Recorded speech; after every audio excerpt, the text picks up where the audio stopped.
Hey guys, it's Dat Phil Swift back at it with another Fire Kings deck profile.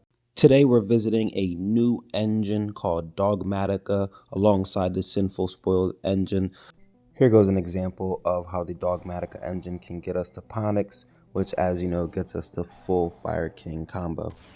We start with Nadir Servant, send Garura. Garura, draw one card, add Maximus. Maximus, special summon. Maximus effect, we're going to go ahead and send Shuriag as well as Ferigi to add Ponyx, as well as drawing a card and cycling one card back. And that'll get us to the Ponyx. And there we do the Fire King combo.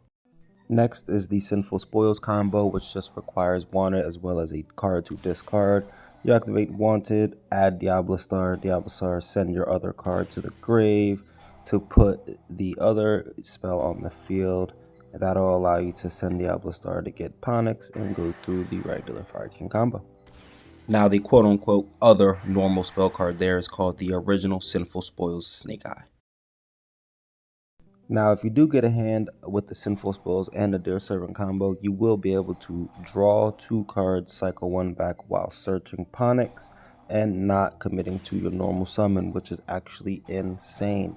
To get through to your deck to whatever combo pieces that you need, any tech cards that you may be playing, it'll allow you to see those cards, which is especially handy when you're playing in a best of three and want to see some of your side deck cards. You'll be able to dig two cards deep into your deck while pulling another card out to thin your deck. It's pretty nice. So as you can see at the end of this combo, we end with 3 cards in hand and full Fire King board, while we only started with 2 cards. Now this first duel actually isn't anything interesting, but it is my very first mirror match, so I wanted to show it off and show you guys how you probably should not build your Fire King deck. No shade to the other guy, but you definitely don't want to build it the way he built it. You'll see his deck list in just a moment. So we'll go ahead and run our combo. Standard Fire King line, no extra text, but we will end up with a full hand. We have the Spell Negate in hand, we have the Kieran in hand. So I get kind of excited here when I see them normal summon Nirvana. Like, wow.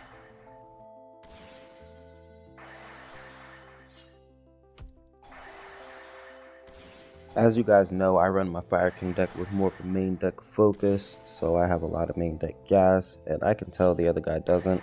He has no way to get to Ponyx, which is a shame because the Fire King spells are completely overpowered and always have been. So Ponyx allowing you to get to those spells with immediate access as opposed to having to wait with Wrong is an invaluable resource. So looking at my hand, I already know I have game. I don't know if you guys see it, but I do. Even through this droll, everything we need is already in hand. We have Circle, we have access to the Sacred Garunix, and we have Kieran in hand. The game is more than over at this point. So we're going to go ahead and just get into battle. We're going to crash, which will allow us to activate the effect of our Garunix and Sacred Garunix to bring out our monsters. And with Circle in hand, the game is over. Here goes his deck list. Yeah. This next duel is going second to a new fan favorite, TG. They have combos on combos on combos, and I did not know where to hit them. And I basically hit them at the first opportunity, which probably was the wrong move.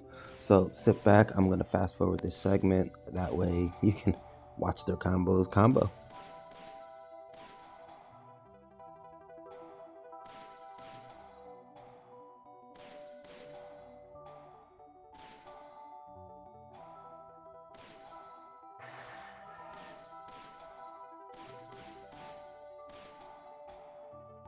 Alright, now that I'm about to start playing and putting it back to regular speed, we're just going to go ahead and proc our Kieran to send Barong the Grave. That way we can get a quick little search and a standby to set up the hand we need to possibly survive through the next turn.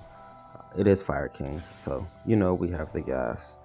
We opened up part of the Sinful Spoils package, which gets us straight to Ponyx, and as I stated earlier, getting to Ponyx is a must. It rotates itself like Treeborn Frog in your hand. It's just, it's a great piece of utility that is very important that we get to, which is why we play, if you think about it, 9 copies of the card Ponyx, between the 3 Nadir Servant and the 3 Wanted, part of the Diablo Star Sinful Spoils package, and then the 3 copies of the card itself. So we really want to get to that card. Being a main deck focused version of the deck, we want to cycle Garunix to white boards whenever we need it. and in this case we did need it here, but they do get another turn and they do have gas in hand. And not just that, but I don't know where to hit them, so I ashed the first card and they just continue to play. So we're gonna go ahead and watch them play one more time and then we'll bounce back when we're up. Now, I want to believe he was actually too afraid to attack into too many of my monsters, but wanted to clear the strong one. Ponix is going to come back to hand, invaluable resource. Ponix, we're going to normal add our continuous spell that gets us to our field spell, which they will negate, but that's quite alright. The deck is very self-sufficient within itself, so them doing that doesn't really hurt. We'll crash Ponix, bring out Sacred Phoenix pop Kieran in the deck, which will special summon Arvada. Now we have a monster negate and a way to pop our Garunix to finish off the field wipe. So we're going to pop the Garunix, add Ponix back to hand, pop Garunix, field wipe. They're going to go ahead and Forbidden Droplets that, which is so very pointless, because even if it is destroy monsters, we just continue the cycle. Monsters destroyed, Ponix special summons itself, add Immolition for the pop, and it's over. This next duel is against Crystal Beast, featuring your boy Fenrir for the nice little monster banish on field. Fenrir is supposedly one of the cards that does hard counter Fire King, since it will banish the monster, not just that one face down. So we're going to lead off with imperming that bad boy. Nadir Servant, send Garunix. That allows us to draw a card, activate Maximus. Maximus effect, we're going to send Entis and Ferrijit. This time, that way we can pop a card on their field as well as cycle a card, because we do already have access to Ponix. And we open Diablo Star package in its full birth. So we're gonna go ahead and just go through that, send Maximus, get to our Ponix through special summon, which will get us to our continuous spell, which our field spell. Use field spell as effect, pop the Ponix on field, add Sacred Garunix effect, pop Barong, because we're pretty much setting up for the grind game at this point. Even though we did have a shot at game, I wasn't really confident in achieving game at that point in time. So we're going to go ahead and just set up for the grind game and make sure our resources are correct. So Ponix add to hand, Barong will add Kareen to hand, Kareen will pop Kareen, that way we can get a special summon, and another special summon will dodge the Fenrir negate to flood the field with our monsters. Ponix effect will add Immolition to hand. We're going to go ahead and put Hyang on the field as a part of the spell negate.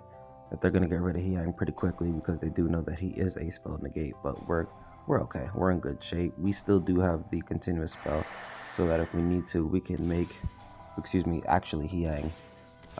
But they go ahead and get rid of our field spell, which will wipe our field, but we're in main phase 2, so we're not really feeling too threatened about that. He actually uses the effect of Maximus, which is confusing to me, because I just benefit off of that, honestly. And here we go. At this point, we're feeling super confident about this game. We can't use Nadir Servant because Maximus is already in hand, but that's okay. It served its purpose. We're just going to move on to clearing his field out, and we're in the game. So Hyang's going to wipe the field, which is an amazing effect, if I may say so myself. Even though it's a main deck focused deck, I do still play the extra deck for circumstances like this, especially since we do most of our XYZ summoning on our opponent's turn anyway. So that allows us to bypass the Dogmatika effects.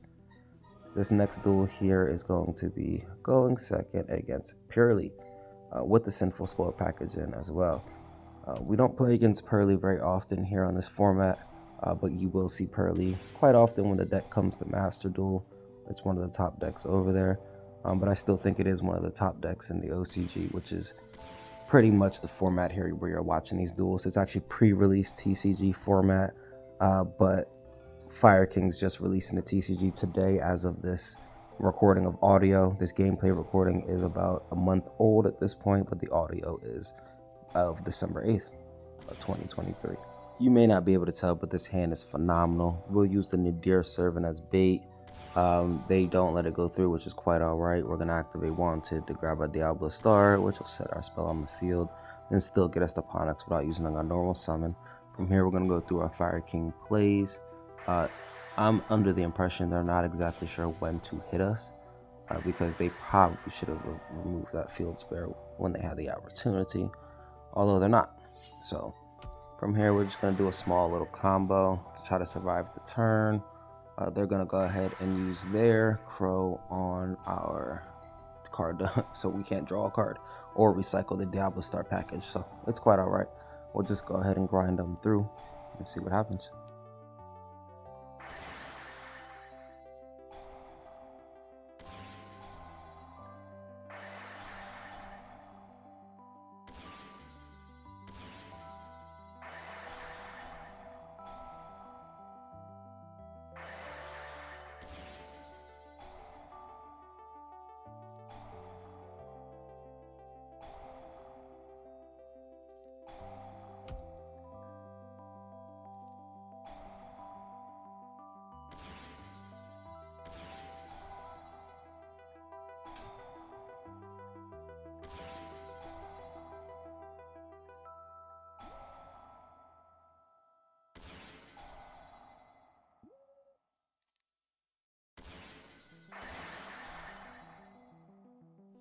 Now, they actually do a phenomenal job clearing my board, but the issue with the Fire Kings is if you leave me with anything, that means I probably have everything. So on their end phase, we're going to activate Wanted, grab a Diablo Star, and I'm sure they see the combo about to begin. Standby phase, which is main phase 0 for Fire Kings. We're going to go ahead and fill our hand back up. So now we're sitting at 6 cards and full combo. Sacred Phoenix is one of my favorite cards to pitch off of Diablo Star because its effect procs in the grave as well as on the field, or in hand, excuse me. So putting it in the grave is actually never a bad thing. We're going to clear out those pearly spells because they're rather annoying. He's going to go ahead and shuffle back our Sacred Garunix, which is actually a really good move. But that's okay because we still have cards in rotation. Kieran still allows us to pop and special summon, and we're just going to go crazy. And he's going to put Kieran back in deck, which allows me no payoff for my circle, which is so unfortunate. He did a great job targeting 2 of the cards he should have targeted with his effect, but as you know, this deck just doesn't die.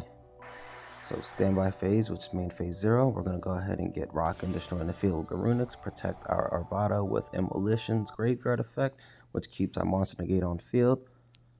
That Monster Negate on field is all we needed to win, with his hand looking very thin. Alright, this next duel is going second against Sprite. And Sprite. Boy, is it a good deck. 7-up, heads up. It is very good. So, we are in for a tall task going second to this phenomenal deck, but we do open the turn 0 plays. So before he activates Gigantic, we're going to go ahead and get Kieran popping. We're going to pop our Arvada, which will proc our Sacred Phoenix. At this point, we're going to use Sacred Phoenix effect, but they will negate that effect and continue with their plays. But that's okay. We do have bodies on the field now, which I don't believe they'll be able to remove. So we're starting off with a heads up. We have immediate access to a level 8, but instead we're going to go ahead and use Nadir Servant. They're going to negate Nadir Servant, so now we can't go into our level 8 play, but that's quite alright. We're still going to dismantle their board. They'll go Sprite Smashers. We'll attempt to go ahead and negate that, which they will negate themselves, so their Smasher will go through, but we're still left with a Kieran. And the continuous spell, which is, as you know, full combo. So we're going to pop the Kieran, add Sacred Phoenix effect in hand, proc, Kieran effect proc, pop a card by special summoning. They're going to go ahead and imperm, which is okay. They're left on 1 card in hand. We do have our Monster Negate, so we're feeling okay. They're going to go ahead and bring out Fenrir, which does threaten me, but I know this Beaver. I know this play here. They're going to bring out Beaver. They have to use their card to send if they want to extend any further, so they have to get rid of their Fenrir. They'll bring out Gigantic. We'll negate Gigantic with Arvada. They'll pop our Arvada, which procs Arvada and Sacred Phoenix Runix. So we're just going to go ahead and plus. We're going to set up for advantage next turn. They really think they're going to go into a Zeus play, but they must not know what our continuous spell does. Let's wipe that field. Next phase, super amazing. They're going to go ahead and pop. We'll just dodge it and end the game here. You know what's going on. It is a wrap. Special summon 2 monsters. And Nadir Servant in hand still. Draw a card, add Maximus. We're just pushing for game, but we got to do what we got to do. Not even going to use Maximus's effect because there's really no reason. Just put the body on the field. And we'll just go ahead and clear it away. Circles in hand, so the game is over. Circle is really our OTK tool. Not only that, but it does allow us to dodge those called bys and be standby, since call by is at 2 in Master Duel. It is at 1 in TCG. You still will see it. Now, you guys are probably wondering, where are the going first duels? He's just showing going second. Well, going second is harder. You know the going first combo. I do have some of those at the end, but just enjoy the going second, man. Speaking of which, this is going second to some type of Dark Lord Danger deck, I guess. I'm not sure. It's a really easy duel. I just thought it was fun, so I wanted to show you guys the excitement that we go through here. And some interesting combos, I guess, that you can see out in the ladder or in the world of the TCG. So he is going to try to make a toxic board, but he's just shuffling. He's just giving us gas and gas and gas. We've sculpted our hand now. Looks phenomenal. We already have the Sacred Karunix in the graveyard, as well as a couple other cards in grave. He brings out some Unchained monsters, and this is when I find out, oh, Dark Lord Danger Unchained, I guess? I don't know. Truthfully, it makes no difference. Unchained vs Fire Kings is such a good and fun matchup.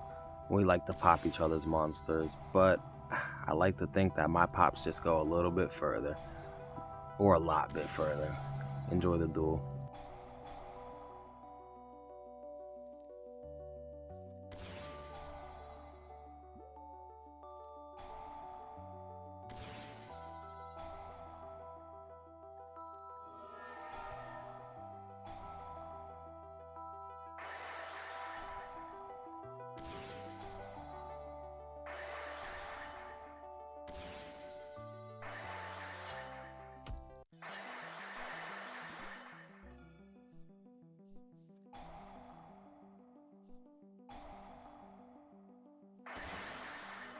So he goes to make Muckracker here, and I pop it.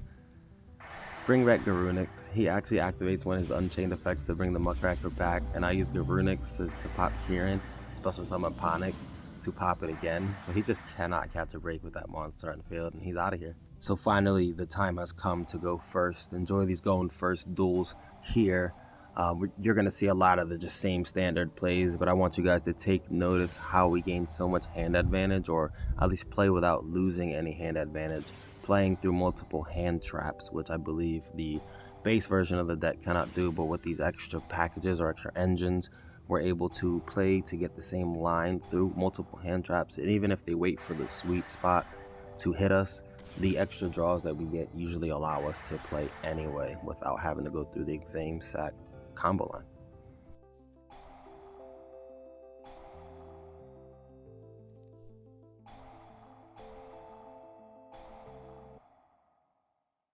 Now this duel is super fun and funny because it is some type of Dinomorphia stun deck, but they're gonna set 4 or 5 cards, but this Immolition in hand is so phenomenal. Talk about MST on steroids, man. You get to target any number of your own Fire King monsters to destroy the same number of cards your opponent controls. So when he sets 4 and passes, instead of Underworld Goddess and with 4 monsters on field, we're going to go ahead and activate our own version of Harpies -1. Enjoy that there.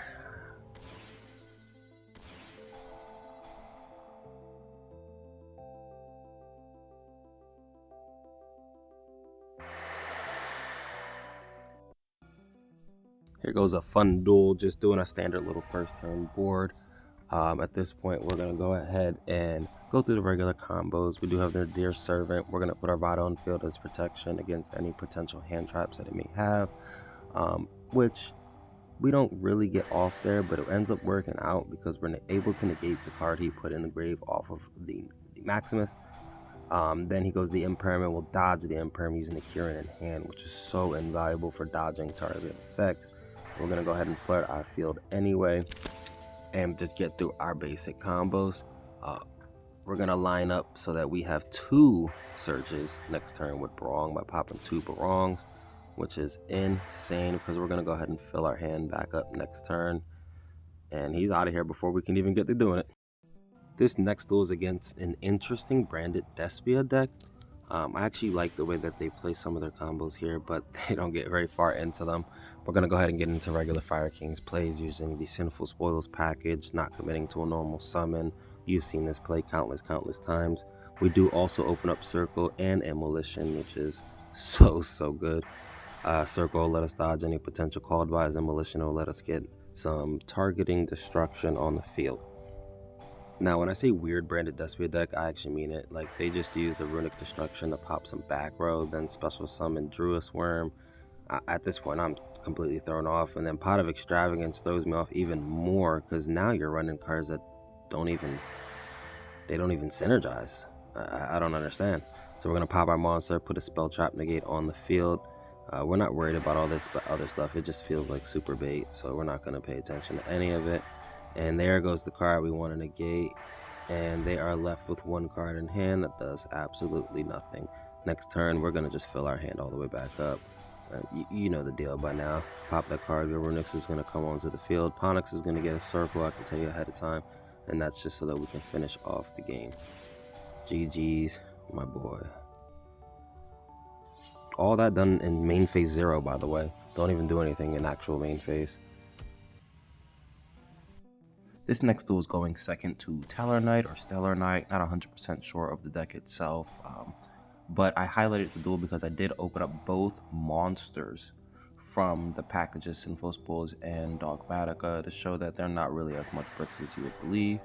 You can even use Maximus sometimes without Nadir Servant if you've already gone into your extra deck and have monsters in there. You don't have to send off Nadir Servant. So you'll see a little play here starting off of the Sinful Spoils package and just playing regular Fire King.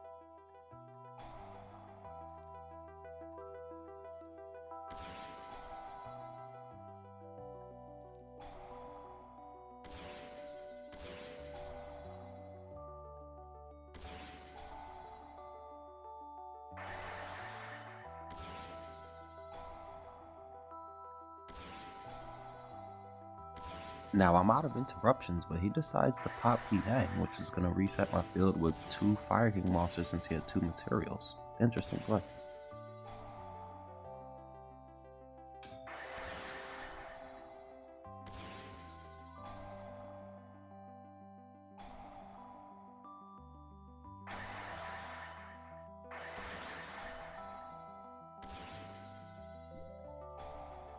He ends up being too afraid to tack into my Kieran, which I'm not going to say is a bad move. Kieran is a pretty bad boy with a pretty bad effect. Now, starting in main phase 0, we're going to start our effects, add Ponix to hand. I'm going to go ahead and attempt to pop his XYZ and pop my Kieran at the same time.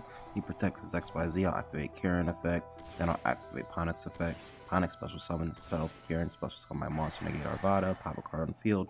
Ponix going to allow me to search my deck for another Fire King card. So at this point, we're going to grab another copy of Immolition. It's phenomenal. They're going to go ahead and pop my field spell and continuous spell. I'll protect the field spell with the continuous spell by popping Ponix. And standby phase, last effect, we're going to let Garunix resolve itself, come to the field, wipe the field, Sacred Phoenix, go ahead and procs its effect to come out, and Arvada, we're going to bring out Kieran just for the 2400 beat stick. GG's. Welcome to the deck profile portion of the video. I'm not going to go over every card. I've already done a card by card for most of these, and I'll link that video in the description, but I do have some key cards to go over specifically for this iteration of the deck. First, we have Dogmatika Maximus. You can banish one Fusion, Synchro, XYZ, or Link monster from your graveyard to special summon this card from your hand. During your main phase, you can activate this effect to send 2 monsters with different names from your extra deck to the graveyard. Also, your opponent sends 2 monsters from their extra deck to the graveyard. Also, you cannot special summon monsters from the extra deck for the rest of this turn. You can only use each effect of Dogmatika Maximus once per turn. It could be a double-edged sword if you're playing against a deck that also uses an extra deck as more of a resource than to climb or things like that. There aren't too many decks in the format that do that, but you will run into that occasionally, such as Branded. So you just have to watch out for that there. If you know the matchup, then sometimes Maximus is not the best route. Although Nadir Servant at very least can still help you draw one card, and we'll get to that. Here goes Nadir Servant. Send one monster from your extra deck to the graveyard, then add one Dogmatika monster or Fallen Albaz from your deck or graveyard to your hand that is attack less than or equal to that sent monster in the graveyard. Also, for the rest of this turn, after this card resolves, you cannot special summon monsters from the extra deck, and you can only activate one Nadir Servant per turn. Goes pretty good with Dogmatika Maximus, and will send you exactly what card we'll be sending off of those there. The first target is Garura, Wings of Resonant Life. We're not worried about what it takes to create Garura because we're never going to create it, but its effect is pretty relevant. The first part is very not relevant. Any battle damage your opponent takes from battles involving this card is doubled because we won't make it, so that won't happen. But the second effect is relevant. If this card is sent to the graveyard, you can draw one card. You can only use this effect of Garura, Wings of Resonant Life once per turn. This card by itself turns a Nadir Servant into a +1, excuse me, because you're going to add Maximus to hand and you're going to draw a card off of Garura. Even if you don't use Maximus's effect, it is nice to draw a card out of your deck to see what you can cycle into. Next card that we've added in is Elder Entity Entis, which is another Nadir Servant target. Must be special summon, yada yada yada. That's okay, all that is irrelevant. The part we weren't looking for is the last two sentences. If this card is sent to the graveyard, you can target one card in the field and destroy it, and that's it. You could also only special summon it once per turn. Who cares? We're never going to make it. But when it's sent to the graveyard, you can target one card on the field and destroy it. So Nadir Servant can also turn into a pop one on the field, a targeted pop. We also have Cyframe Lord Omega. Its first effect is pretty relevant for this as well, but the effect you want to focus on is if this card is in your graveyard, you can target one other card in your graveyard, shuffle both that card and this card from the graveyard into the deck. This can help you reset certain cards that you just need back in your deck. Let's say you want to use the Sinful Spoils package one more time, or let's just say you need to reset a card that you don't have access to at the moment. Whatever that card may be, if you want to put an extra deck card back in the extra deck, who cares? Who cares what the situation is? And it's also an Ultimate Slayer target, which we're really not going to go over, but I'll briefly go over it as well in a second. Mereologic Aggregator. Again, we're going to focus in on the relevant effect. If this card is sent to the graveyard, you can target one face-up card in the field, negate its effect until the end of this turn. Now, what that does there is you can send Mereologic Aggregator to the graveyard if you need to negate a specific card on the field. Typically, it's going to be a spell trap or back row that you can't pop with end test for whatever reason. Maybe you're playing against Kairi Shinlock where you can't destroy their back row. Maybe you can just negate the one that's troublesome. On top of that, you can negate troublesome monsters that maybe can't be destroyed by card effects. You can go ahead and negate them with Mereologic, and then of course we have many ways to pop a card after that. And you can send Mereologic with Nadir Servant. You can send it off of Maximus. It works out both ways.